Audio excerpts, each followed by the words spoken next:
Where are you in the process right now? In the process right now, we just completed our search pattern below the second pylon of the bridge where we had initial indications of where the body might be. We did a 3 different diver search pattern, just kind of arcing out from one point to cover as much geography as we can, and we didn't find anything at that point. We're going to continue our search off the shore where we had another indication where the body may be. A lot of people have wondered if he did fall in here, wouldn't we have seen his body by this point? Wouldn't he have floated up? It depends. It depends a lot on the topography of the bottom. There may be something that the body became entangled in. Also, with the temperature of the water, there may be a slower decomposition of the body so it doesn't float to the surface as readily. I noticed your crews right now, as we're talking, are heading back out. There's a dog on board. Can you just explain what's happening right now? There's a cadaver dogs which can detect odor of a decaying body or blood in the water, and if they get a hit on a specific area, we'll probably dive that area. That was the initial indication that we had, the spot where we dove first. So you're hoping that this dog on board right now alerts you again so that you can have another location to search. Exactly.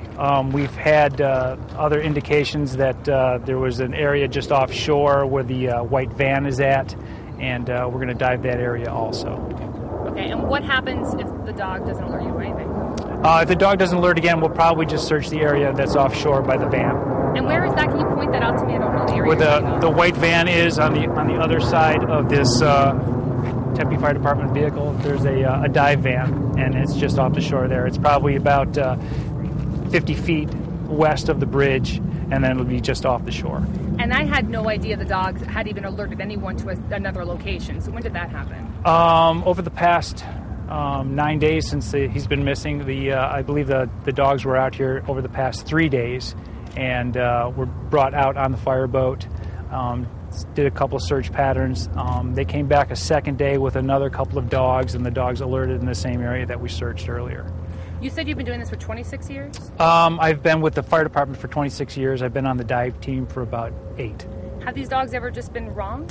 I haven't worked with the dogs before, so I can't speak to that. I meant in general, there have been times that they've falsely alerted. I mean, is there a possibility he's not out here at all? There is that possibility. There is that possibility, yes. What's the dog's name? I don't know the dog's names. The dogs are different agencies, so I'm not familiar with the dogs or how successful they've been in the past. Can't vouch for them. No. Okay. I don't know. Does anyone have anything else? Do you have anything else that I haven't asked that you think is important for us to understand? How's the water conditions looking?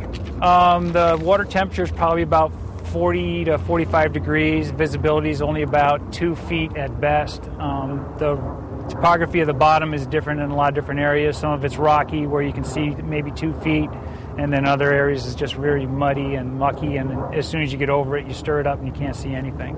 Is there any current? Not much at all. Most of the water in the lake flows from east to west, but the current's just is negligible. When you said you searched that area and you didn't find anything, you were referring to you didn't find a human body. But correct. What did you find? Well, there's debris. There's probably a couple of tires down there. There's a couple of road barricades that may have gotten thrown over. So there's a lot of different debris down there. I believe that when they filled the lake initially, they put a lot of rock and boulder underneath on top of the clay that they lined the bottom of the lake with.